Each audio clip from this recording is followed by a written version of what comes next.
नमस्कार बच्चों, मैं नेहा श्रीवास्तव, सहायक अध्यापिका, राजकीय जुबली इंटर कॉलेज गोरखपुर से आपके समक्ष विज्ञान का अध्याय 4 कार्बन एवं उसके यौगिक का भाग 2 लेकर उपस्थित हूँ। इस भाग 2 में हम प्रमुख रूप से इन 3 बिंदुओं पर चर्चा करेंगे: संतृप्त तथा असंतृप्त हाइड्रोकार्बन, सजातीय श्रेणी एवं क्रियात्मक समूह। तो आइए सबसे पहले शुरू करते हैं संतृप्त तथा असंतृप्त हाइड्रोकार्बन से। संतृप्त तथा असंतृप्त हाइड्रोकार्बन में सबसे पहले हम पढ़ेंगे संतृप्त हाइड्रोकार्बन या सैचुरेटेड हाइड्रोकार्बन के विषय में। संतृप्त हाइड्रोकार्बन यह 2 शब्दों से मिलकर के बना है, संतृप्त तथा हाइड्रोकार्बन से। इसमें हाइड्रोकार्बन से तात्पर्य है कि वह कार्बनिक यौगिक जो सिर्फ कार्बन तथा हाइड्रोजन के परमाणुओं से मिलकर के बना हो, और संतृप्त से तात्पर्य है कि वह कार्बनिक यौगिक जिसमें कार्बन की चारों संयोजकताएं एकल बंध या सिंगल बॉन्ड से संतुष्ट हो जाती हों। अर्थात हम कह सकते हैं कि वह कार्बनिक यौगिक संतृप्त हाइड्रोकार्बन कहलाता है जो सिर्फ कार्बन तथा हाइड्रोजन के परमाणुओं से मिलकर के बना हो और जिसमें कार्बन की चारों संयोजकताएं एकल बंध के द्वारा संतुष्ट हो जाती हों। आइए इसे हम एक उदाहरण से समझते हैं। हमने यहाँ पर 3 अणुसूत्र लिखे हैं, CH4, C2H6 तथा C3H8। इसमें से हम C3H8 का यदि संरचना सूत्र देखें तो हम पाएंगे कि ये C3H8 सिर्फ कार्बन और हाइड्रोजन के परमाणुओं से मिलकर बना है, इसलिए हम कह सकते हैं कि ये क्या हुआ, हाइड्रोकार्बन।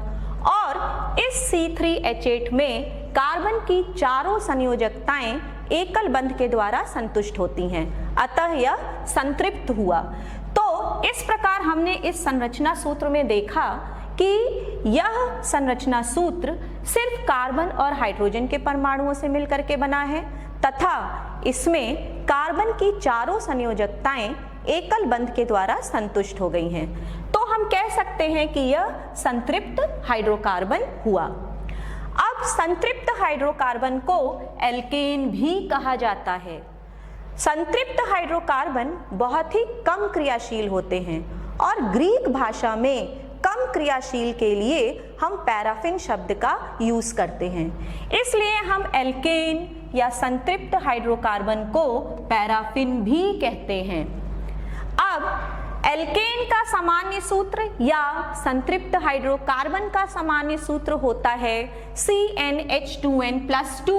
ध्यान दीजिएगा, एल्केन का सामान्य सूत्र होता है CnH2n+2। यदि इस सामान्य सूत्र CnH2n+2 में हम n का मान 1, 2, 3, 4 रखते चले जाएं तो हमें एल्केन के सारे सदस्यों का अणुसूत्र मिलता चला जाएगा। जैसे यदि हमने n का मान 1 रखा तो हमें अणुसूत्र CH4 या मीथेन प्राप्त हुआ। यदि हमने n का मान 2 रखा तो हमें अणुसूत्र C2H6 या ईथेन प्राप्त होगा। यदि हमने n का मान 3 रखा तो हमें अणुसूत्र C3H8 या प्रोपेन प्राप्त होगा। इसी प्रकार यदि हम n का मान 4 रख दें तो हमें जो संरचना सूत्र प्राप्त होगा वो हो जाएगा C4H10। इसी में से यदि मैं आपको एक संरचना सूत्र कैसे बनाया जाता है ये समझाऊं तो यहाँ पर जैसा कि आप देख सकते हैं कि C3H8 का जो संरचना सूत्र है उसमें सबसे पहले हमें ये पता होना चाहिए कि कार्बन को श्रृंखलाबद्ध कैसे किया जाता है। तो चूंकि हमें पता है कि यह एल्केन है और एल्केन में कार्बन की चारों संयोजकताएं एकल बंध के द्वारा संतुष्ट हो जाती हैं, तो हमें सबसे पहले यह देखना है कि हमारे अणुसूत्र में कितने कार्बन हैं। तो हमारे इस अणुसूत्र में 3 कार्बन हैं। हमने इन तीनों कार्बन को श्रृंखलाबद्ध तरीके से जोड़ लिया। अब हमें पता है कि कार्बन की चारों संयोजकताएं एकल बंध के द्वारा संतुष्ट होती हैं, अर्थात कार्बन 4 एकल बंध बनाता है। तो अब हम गिनते चले जाएंगे कि इस श्रृंखला में कार्बन ने कितने एकल बंध बना लिए। तो 4 बंध बनाने के लिए कितने और एकल बंध वो बनाएगा। जैसे कि पहले कार्बन ने ये है हमारा श्रृंखला, पहले कार्बन ने दूसरे कार्बन के साथ सिर्फ एक एकल बंध बनाया, तो अब 4 बंधों को पूरा करने के लिए हम इसमें 3 एकल बंध और बनाएंगे। दूसरे कार्बन ने अपने दोनों तरफ एक एक एकल बंध बना लिए, तो 4 बंधों को पूरा करने के लिए हमें 2 एकल बंध और बनाने होंगे, तो ये हमने 2 एकल बंध और बना लिए। तीसरे कार्बन ने सिर्फ एक एकल बंध बनाया, तो 4 एकल बंधों को पूरा करने के लिए हमें 3 एकल बंध और बनाने होंगे, तो यहाँ पर हमने इस कार्बन के 3 एकल बंध और बना लिए। तो इस प्रकार 3 एकल बंध बनाने के पश्चात जो जो रिक्त स्थान हमें मिला है उसे हम हाइड्रोजन तत्व के परमाणुओं से यदि जोड़ दें तो हमें जो अणु सूत्र प्राप्त होगा वह होगा C3H8 का। तो C3H8 का अणु सूत्र हमें यहाँ से मिल जाएगा। ये हमने कार्बन के तीनों एकल बंध बना लिए और सभी स्थानों पर हाइड्रोजन को जोड़ दिया, तो हमें जो अणु सूत्र प्राप्त हुआ वो C3H8 का हो गया। इसी प्रकार आप यहाँ पर N का मान रख करके अणु सूत्र निकाल सकते हैं और उसका संरचना सूत्र बना सकते हैं। तो संतृप्त हाइड्रोकार्बन के जो मुख्य बिंदु हैं वो यह है कि संतृप्त हाइड्रोकार्बन वह हाइड्रोकार्बन होता है जिसमें कार्बन की चारों संयोजकताएं एकल बंध के द्वारा संतुष्ट होती हैं तथा यह कार्बनिक यौगिक सिर्फ कार्बन और हाइड्रोजन के परमाणुओं से मिलकर के बने होते हैं। इन्हें पैराफिन भी कहा जाता है, इन्हें एल्केन भी कहा जाता है तथा जो सबसे महत्वपूर्ण बिंदु है वो ये है कि एल्केन का जो सामान्य सूत्र होता है वह होता है CnH2n+2। तो बच्चों, संतृप्त हाइड्रोकार्बन के पश्चात अब हम पढ़ेंगे असंतृप्त हाइड्रोकार्बन के विषय में। तो आइए शुरू करते हैं असंतृप्त हाइड्रोकार्बन। तो असंतृप्त हाइड्रोकार्बन 2 शब्दों से मिलकर के बना है, असंतृप्त तथा हाइड्रोकार्बन। हाइड्रोकार्बन जिसके विषय में मैं आपको बता चुकी हूँ कि वह कार्बनिक यौगिक जो सिर्फ कार्बन तथा हाइड्रोजन के परमाणुओं से मिलकर के बने होते हैं। अब हमें यहाँ पर यह जानना है कि असंतृप्त से क्या तात्पर्य है। असंतृप्त या अनसैचुरेटेड से तात्पर्य है कि वह कार्बनिक यौगिक जिसमें उपस्थित कार्बन की श्रृंखला में कम से कम एक स्थान पर डबल बॉन्ड द्विबंध या ट्रिपल बॉन्ड त्रिबंध की उपस्थिति हो। फिर से सुनिए, अनसैचुरेटेड या असंतृप्त से तात्पर्य है कि वह कार्बनिक यौगिक जिसमें कार्बन की मुख्य श्रृंखला में कम से कम एक स्थान पर द्विबंध या त्रिबंध की उपस्थिति हो।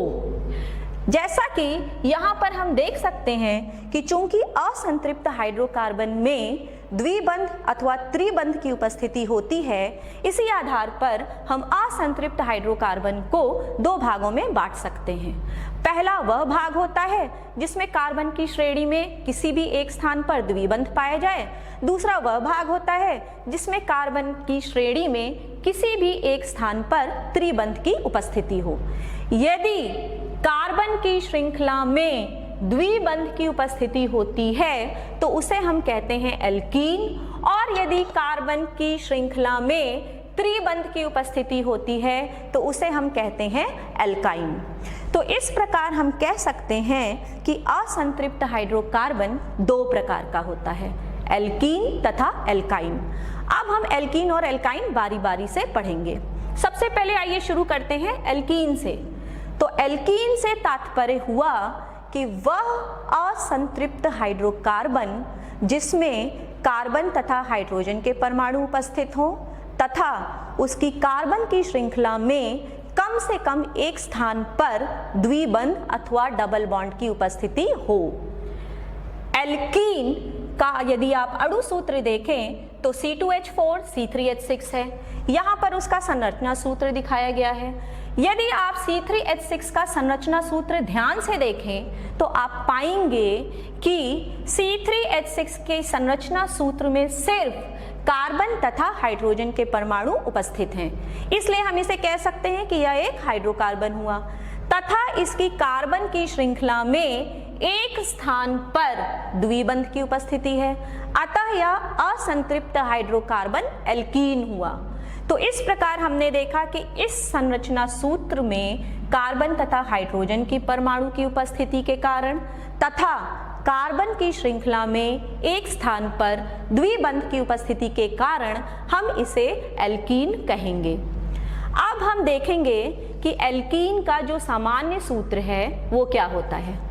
एल्केन का सामान्य सूत्र मैंने आपको बताया CnH2n+2। इसी प्रकार एल्कीन का जो सामान्य सूत्र होता है वह होता है CnH2n। तो एल्कीन के इस सामान्य सूत्र में यदि आप n का मान 1, 2, 3 रखते चले जाएं तो आपको एल्कीन के सदस्यों की प्राप्ति होती चली जाएगी। जैसे यदि मैंने n का मान 1 रखा तो हमें जो अणु सूत्र मिला वह मिला CH2। यदि हमने n का मान 2 रखा तो हमें जो अणु सूत्र मिला वो हुआ C2H4 और इसको कहते हैं एथीन। यदि हमने n का मान 3 रखा तो हमें जो अणु सूत्र मिला वह हुआ C3H6 और उसे हम कहेंगे प्रोपीन। इस प्रकार यदि हम n का मान 1, 2, 3, 4 रखते चले जाएं तो हमें एल्कीन के सदस्यों की प्राप्ति होती चली जाएगी। लेकिन यहाँ पर ध्यान देने योग्य बात यह है कि जब आपने n का मान 1 रखा तो जो आपको अणु सूत्र मिला वह था CH2। इस CH2 में कार्बन की चारों संयोजकताएं संतुष्ट नहीं हुई हैं। कार्बन की चारों संयोजकताएं जब तक संतुष्ट नहीं होती तब तक हम उसे कार्बनिक यौगिक नहीं कहेंगे। इस CH2 में कार्बन ने अपने बाह्य कोश में उपस्थित 4 इलेक्ट्रॉन में से सिर्फ 2 इलेक्ट्रॉन का साझा हाइड्रोजन के 2 परमाणुओं के साथ में किया हुआ है। अर्थात दूसरे शब्दों में हम कह सकते हैं कि इस CH2 में कार्बन ने सिर्फ 2 बंध बनाए हैं जबकि कार्बन को 4 बंध बनाने होते हैं। इसी कारण हम इसे कार्बनिक यौगिक नहीं मान सकते। तो इसका अर्थ यह हुआ कि एल्केन का पहला सदस्य बन गया C2H4 या एथीन। अब एल्कीन के पश्चात हम पढ़ेंगे असंतृप्त हाइड्रोकार्बन का दूसरा हिस्सा एल्काइन। एल्काइन वह असंतृप्त हाइड्रोकार्बन होता है जिसमें कार्बनिक यौगिक सिर्फ कार्बन तथा हाइड्रोजन के परमाणुओं से मिलकर बने होते हैं तथा उसमें उपस्थित कार्बन की श्रृंखला में कम से कम एक स्थान पर त्रिबंध या ट्रिपल बॉन्ड की उपस्थिति होती है। जैसे कि यहाँ पर हम इन अणु सूत्रों को देख सकते हैं C2H2, C3H4।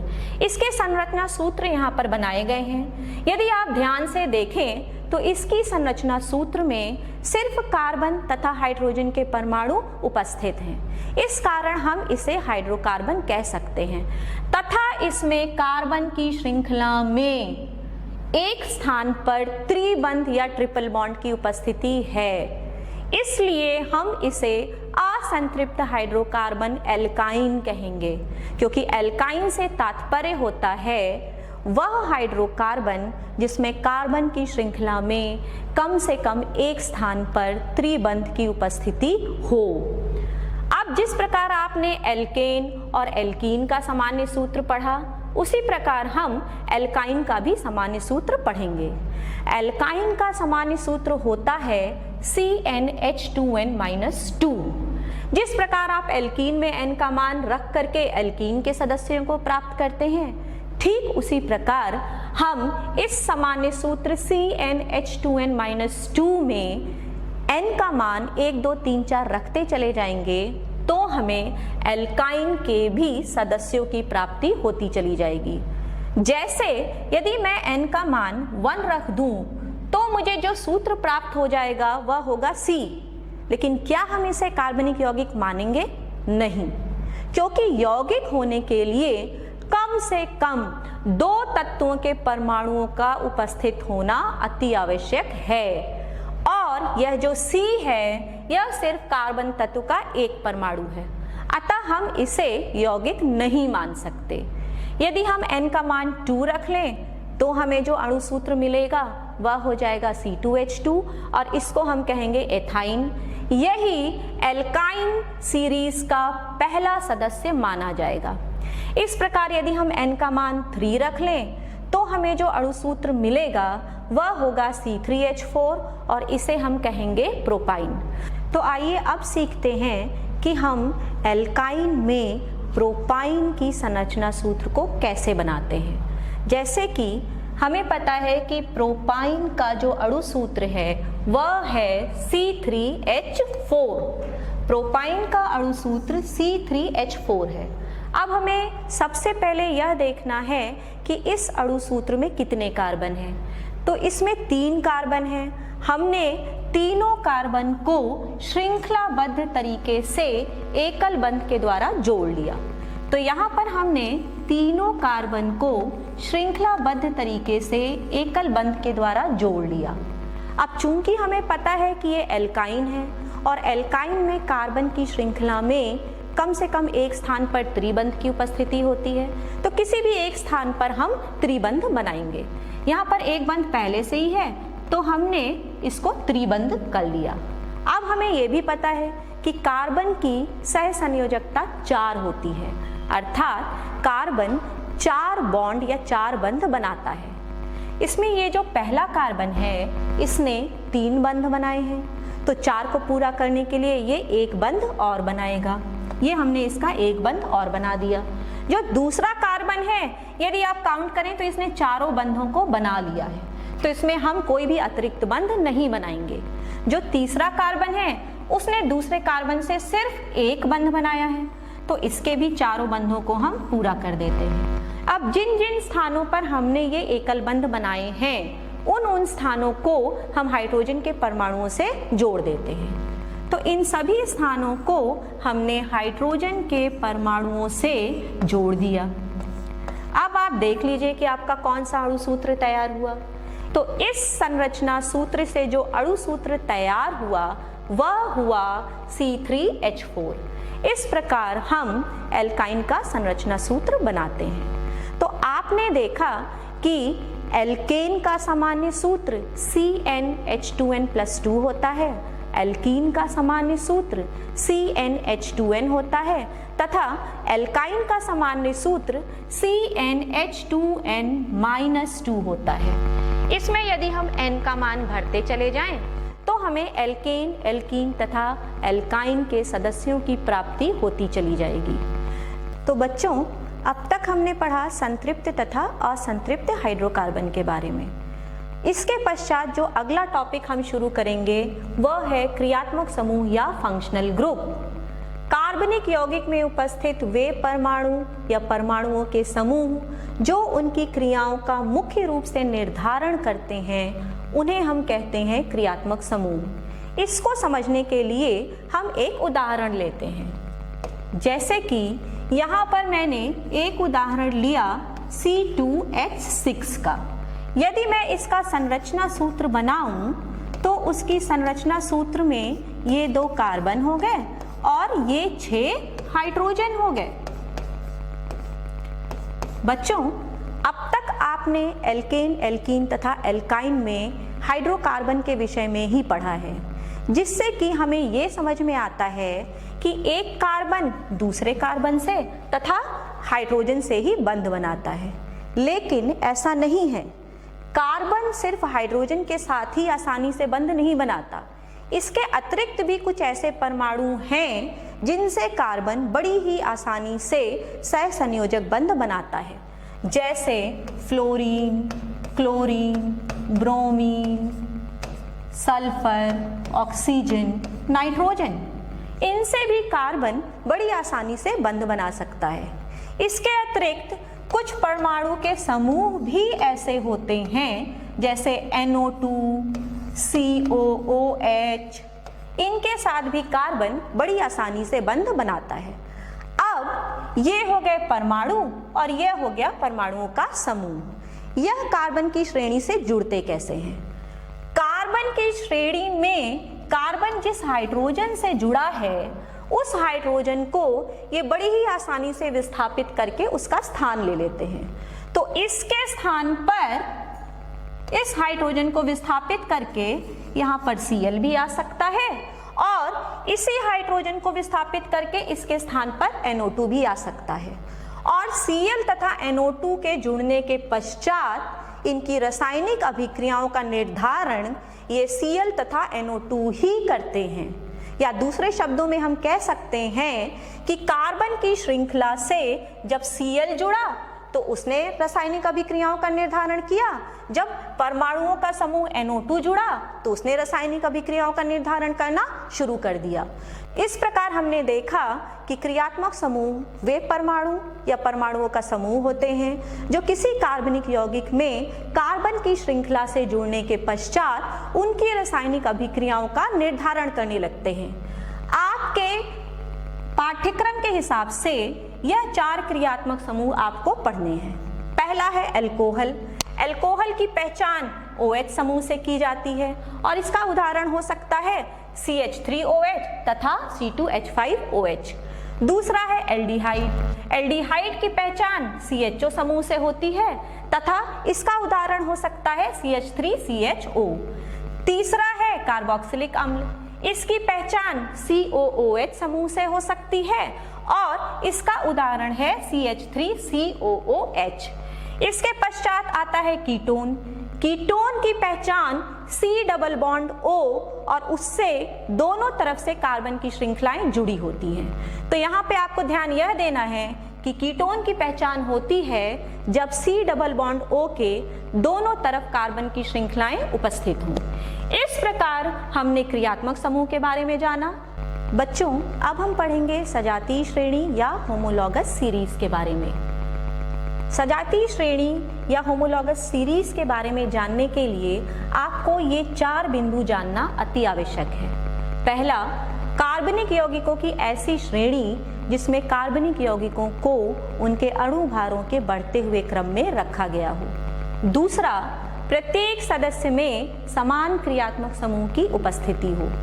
तीसरा, किन्हीं भी 2 क्रमागत सदस्यों के मध्य CH2 का अंतर हो। तथा चौथा, समान क्रियात्मक समूह की उपस्थिति के कारण एक ही सजातीय श्रेणी के सदस्यों के अधिकांश रासायनिक गुण समान होते हैं। जैसे कि यदि हम इसको उदाहरण से समझें तो यहाँ पे हमने 4 श्रेणी दिखाई है, एल्केन, एल्कीन, एल्काइन तथा अल्कोहल। पहली श्रेणी यदि आप एल्केन के सदस्यों को देखें तो आप पाएंगे कि एल्केन के सभी सदस्य बढ़ते हुए क्रम में रखे गए हैं। दूसरा पॉइंट था, एक पर्टिकुलर सजातीय श्रेणी के सदस्यों में सामान्य क्रियात्मक समूह की उपस्थिति होती है।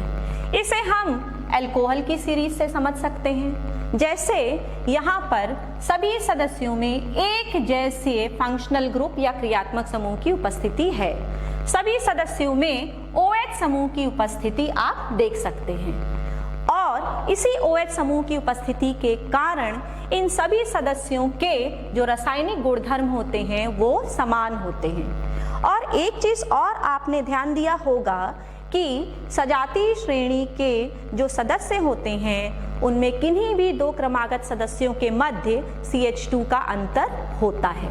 इसे आप इस उदाहरण से देखिए, जैसे यह एल्केन सीरीज का जो पहला, दूसरा, तीसरा सदस्य है, यदि हमें चौथा सदस्य निकालना हो तो हम तीसरे सदस्य में CH2 को जोड़ देंगे। तीसरे सदस्य में आपने CH2 को जोड़ा तो आपको मिल गया C4H10 और यह हो गया एल्केन श्रेणी का चौथा सदस्य। इसी प्रकार एल्कीन में भी आपने पहला, दूसरा, तीसरा सदस्य लिखा है। यदि आपको चौथा सदस्य निकालना है तो आप तीसरे सदस्य में CH2 को जोड़ दीजिए और आपको एल्कीन श्रेणी का चौथा सदस्य मिल जाएगा। तो इस प्रकार हमने देखा कि यदि आपको पहला सदस्य पता हो तो उसमें आप CH2 को जोड़ करके आगे वाला सदस्य निकाल सकते हैं। तो बच्चों, आज की वीडियो में आपने 4 प्रमुख टॉपिक के बारे में जाना। संतृप्त हाइड्रोकार्बन, असंतृप्त हाइड्रोकार्बन, क्रियात्मक समूह तथा सजातीय श्रेणी।